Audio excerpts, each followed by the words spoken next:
We've made it to level one. It's hard to believe the regular season's already over, but it's playoff time, and this is when the fun really starts, and we have a jam-packed night ahead on the Friday Night Frenzy for the first round of the playoffs. 12 games we'll have on the slate tonight. One of those games will take place right here at Roger Herring Stadium on the UWL campus. Central getting a home game in level one, and rightfully so. The Riverhawks finishing 8-1. We'll get to them in just a bit, but that's just one of the games we have tonight.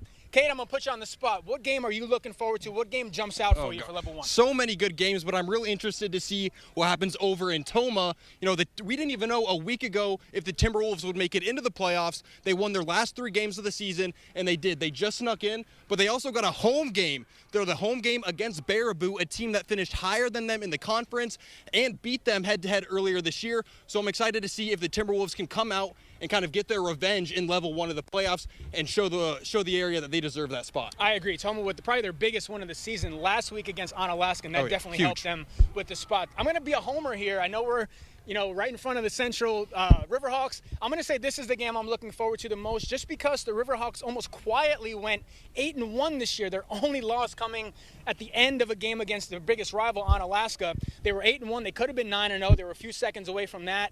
Big win last week to keep the arc at Central High. Riverhawks finished the year 8-1. They get a much-deserved home game here against a tough team in DeForest. So this one's going to be good, but we got to mention D7. That's our most loaded bracket. 3 of our area teams really could go to the state. I mean, we have Bangor and Cashton, which were both right there neck and neck at 1 and 2, and you can't forget about undefeated Pep and Alma. Yeah, we could see any 3 of those teams make it to Madison at the end of this playoff run. Now, Cashton and Pep and Alma have been the 2 consistent teams at the top of those Division 7 rankings, but really Cashton pulled away late in the season. Their schedule just a little tougher with that win over Bangor and that win over Luther, but it's going to be really crazy seeing those teams play it out. Yeah, it's going to be a great night. Like I said, all 3 of those teams have a realistic shot at making it to Madison, but it all starts tonight.